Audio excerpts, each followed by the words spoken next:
दोस्तों कक्षा 10 प्रश्नावली 3.6 के दूसरा का तीसरा प्रश्न देखेंगे। इससे पहले का सारा वीडियो चैनल पर उपलब्ध है, आप जाकर प्लेलिस्ट में देख सकते हैं। करा तीसरा क्वेश्चन, रूही 300 किलोमीटर की दूरी की स्थित अपने जाने के लिए कुछ दूरी रेलगाड़ी द्वारा तथा कुछ दूरी बस द्वारा तय करती है। यदि वह 60 किलोमीटर रेलगाड़ी द्वारा तथा शेष बस द्वारा यात्रा करती है, उसे 4 घंटे लगते हैं। यदि वो 100 किलोमीटर रेलगाड़ी से तथा शेष बस से यात्रा करे तो 10 मिनट अधिक लगते हैं। रेलगाड़ी एवं बस की क्रमशः चाल ज्ञात कीजिए। तो आइए पहले हम मान लेते हैं कि रेलगाड़ी की चाल x और बस की चाल y किलोमीटर प्रति घंटा। तो इसको हम लिख लिए कि माना कि रेलगाड़ी की चाल x किलोमीटर और बस की चाल y किलोमीटर प्रति घंटा। इसका एक फॉर्मूला है, फॉर्मूला को आपको याद करना है, समय बराबर दूरी बटा चाल। और समय बराबर दूरी बटा चाल है तो कुल दूरी इसमें आपको पता है कि 300 किलोमीटर दूरी है। जब कह दिया कि 60 किलोमीटर रेलगाड़ी से तो शेष कितना, तो 300 में से 60 घटा देंगे तो 240। तो 240 किससे तय करेगा, तो ये बस द्वारा यात्रा करता है। तो आइए लिख लेते हैं चाल बराबर दूरी बटा समय। तो 60 बटा x और प्लस 240 बटा y, क्योंकि 300 में से 60 घटेगा तो 240 आएगा। आई कितना दूरी में, तो समय लगेगा 4 घंटा, तो बराबर 4 लिख लेंगे। तो 60 किलोमीटर तो 60 बटा लिख लेंगे 60 बटा x। तो यहाँ पर 60 बटा में x लिखेंगे और प्लस में ये शेष 300 टोटल है तो ये बचेगा 240। 60 यहाँ पर चल गई ट्रेन से तो 240 बटा y। टोटल समय कितना लगा, तो ये 4 घंटा लगा है। चाल बराबर दूरी बटा समय, दूरी और यहाँ पर समय आ गया और यह चाल है, चाल यहाँ पर x माने हैं और ये बस वाला है और उसके बाद समय बराबर में आ गया। इसको थोड़ा सा आइए फिगर के माध्यम से समझ लीजिए। फिगर ये रहा कि मान लीजिए एक ट्रेन है, यहाँ से यहाँ तक कुल दूरी है 300 किलोमीटर। ये 300 है पूरा किलोमीटर में है। तो कह रहा है कि जब ये 60, तो यहाँ से 60 जो है ये रेलगाड़ी से चला गया है, रेलगाड़ी से। उसके बाद कर रहा है तो देखिए 300 यहाँ से यहाँ तक की दूरी 300 है, तो इसमें से 300 में से 60 घटेगा तो 240 और इस दूरी को किया गया है बस से, तो ये हो जाएगा बस और टोटल दूरी कितना आएगा 300।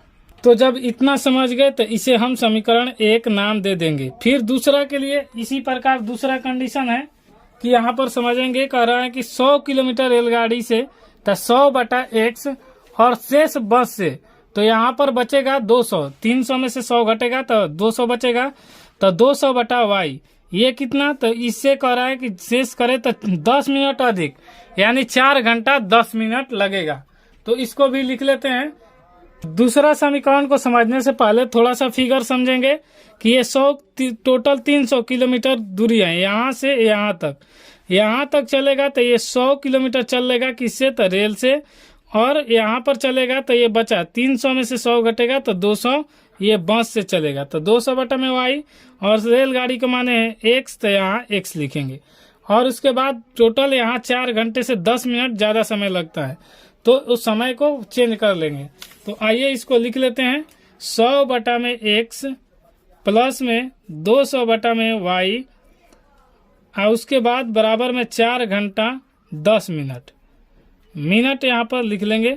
अब इसको हम चेंज करेंगे, पहले इसको थोड़ा सा समय बराबर दूरी बटा, देखिए 4 घंटा में अगर होता है तो 4 घंटा में 480 सेकंड, माफी चाहेंगे 4 घंटा में होगा यहाँ पर 240 मिनट, और ये घंटा में है तो इसको भी हमें घंटा में चेंज करना है। तो घंटा में चेंज करने के लिए क्या करेंगे, इसमें 10 में 60 को भाग दे देंगे। 4 घंटा ये ऑलरेडी है, इसको घंटा में बदलने के लिए 1 0 से 1 0, तो यहाँ पर हो जाएगा 4 प्लस यहाँ पर 1 बटा 6। इसको पूर्णांक में तुरेंगे तो यहाँ पर एलसीएम लेंगे तो 6 हो जाएगा, और यहाँ पर 6 कुछ नहीं है तो 1 हो जाएगा, तो 6 का 24 प्लस 1 यानी 24 1 25 बटा में 6, तो ये हो जाएगा आपका घंटा में। तो यहाँ पर 25 बटा 6 घंटा हो जाएगा। तो यहाँ पर लिख लेंगे 100 बटा में x प्लस में 200 बटा में y बराबर में यहाँ पर 25 बटा 6 घंटा, ये समीकरण हो जाएगा 2। अगर एक स्टेप अपने हल्का करना होगा तो इसे क्या करेंगे, ये 6 को हटाने के लिए, ये बराबर करने के लिए इसमें सबसे हम 6 से गुना कर देंगे।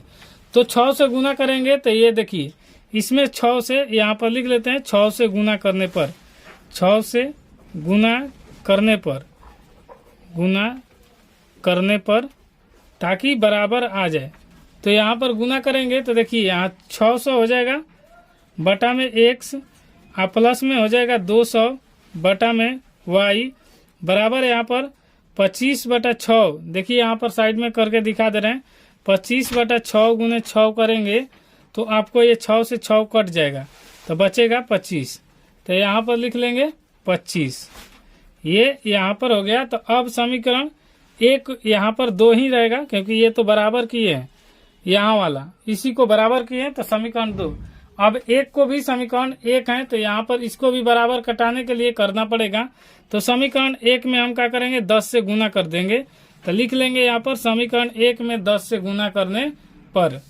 तो यहाँ पर लिख लेते हैं। अगर आप यहाँ पर गुना नहीं करेंगे तो कोई दिक्कत नहीं है, लेकिन दिक्कत इस बात का है कि आपको कटाने में आगे प्रॉब्लम आएगी, इसलिए प्रॉब्लम गुना भागा करने से यहीं पर आपको समझ में आ जाए। ठीक है, तो देखिए अब यहाँ पर लिखेंगे तो यहाँ पर 10 ले 60 ले गुना होगा तो यहाँ 600। तो लिख लेते हैं 600 बटा में x और प्लस में 240 बटा में y और बराबर हो जाएगा तो 10 चौका 40। यहाँ पर 10 ले और 240 ले गुना करेंगे तो कितना हो जाएगा 2400। तो यहाँ पर 2400 और 4 ले और यहाँ 10 से गुना करेंगे तो 10 चौका 40। ये हो गया। और समीकरण 2 यहाँ पर है तो इसको लिख लेते हैं 600 बटा में x प्लस 200 बटा में y और बराबर, इसमें भी देखिए थोड़ा सा मिस्टेक हुआ है कि यहाँ पर गुना नहीं हुआ है इसमें, यहाँ पर तो 6 दूनी 1200 होगा तो यहाँ पर भी 1200 लिख लेंगे और 1200 होगा तो यहाँ पर भी 1200 होगा और यहाँ पर उसके बाद में 25। अब ये जो दोनों समीकरण बराबर हो गया तो इसको कटा देंगे। तो कटाने के बाद जो हमें y का मान निकलेगा उससे हमारा आंसर आएगा। तो देखिए यहाँ पर 600, यहाँ पर बराबर नहीं है, प्लस प्लस है तो नहीं कटेगा, तो चिन्ह चेंज करेंगे तो माइनस, यहाँ पर भी माइनस और यहाँ पर भी माइनस, तो ये कटेगा और इसको नीचे करेंगे तो 2400 बटा में y माइनस 1200 बटा में y। यहाँ पर हो जाएगा 40 में से 15 घटेगा तो 10 में से 5 घटेगा 5 और ये बचेगा 3 में से 2 घटेगा तो 1। अब यहाँ पर ये घटेगा, यहाँ पर एलसीएम ले लेंगे तो y और ये 2400 माइनस 1200। जब यहाँ पर आएगा तो ये 15 जो करते हैं, यहाँ पर बचेगा तो 2400 और 1200 घटेगा तो 1200। तो यहाँ पर 1200 बटा में y बराबर में 15 और कुछ नहीं है तो 1 नीचे रहता है। अब तिरछा तिरछी गुना करेंगे क्रॉस मल्टीप्लिकेशन। तो देखिए 15 y से गुना करेंगे तो 15 गुने y बराबर में 1200 गुने 1। अब ये गुना में है तो इस तरफ आके भागा में, तो y बराबर हो जाएगा 1200 बटा में 15। तो 15 8 20 से और ये हो जाएगा 0। तो y का मान हमें क्या मिल जाएगा, y का मान हमें मिल गया 80। जब हमें y का मान 80 मिल गया तो हम समीकरण 1 में मान रख देंगे y बराबर, तो हमारा x का मान आ जाएगा। तो लिख लेते हैं समीकरण 1 में x का मान रखने पर, y का मान रखने पर वो x का मान आ जाएगा। तो समीकरण 1 आ गया। यहाँ पर लिख लेते हैं 60 बटा x और प्लस 240 बटा में y बराबर में हो जाएगा 4। तो अब यहाँ पर मान को रखेंगे तो देखिए 60 बटा में x प्लस 240 y का मान है, तो यहाँ पर y का मान आया है 80, तो यहाँ लिखेंगे 80 और बराबर में 4। तो यहाँ से 80 से कटा देंगे तो ये 80 तिया 240 होता है और ये 60 बटा में x, ये प्लस में है तो उस तरफ जाके माइनस में, तो 4 माइनस 3 और यहाँ पर x 60 बटा में x हो जाएगा और यहाँ पर 4 में से 3 घटेगा x, तो 1 बचेगा। तो यहाँ पर 1 ले 60 ले गुना होगा फिर x ले, तो x 1 ले गुना होगा x और ये 60 ले 1 ले गुना होगा तो 60, ये किलोमीटर प्रति घंटा आ जाएगा। तो यही हमसे पूछा था x का मान और y का मान। तो x का मान जो आया हमें रेलगाड़ी की चाल है, तो यहाँ पर लिख लेंगे x बराबर रेलगाड़ी की चाल कितना है, तो x का मान आया है 60 किलोमीटर प्रति घंटा और यहाँ पर y का मान आया है तो ये आया है 80 किलोमीटर प्रति घंटा। तो बस का और ट्रेन का यही आंसर हो गया। दोस्तों वीडियो पसंद आता है तो लाइक शेयर सब्सक्राइब जरूर कीजिए। कोई दिक्कत होता है तो कमेंट बॉक्स खुला रहता है, कमेंट कीजिए। कोई भी प्रॉब्लम हो तो और वीडियो को रोककर स्क्रीनशॉट आप ले सकते हैं। कोई दिक्कत होता है तो मिलते हैं अगले वीडियो में, तब तक के लिए जय।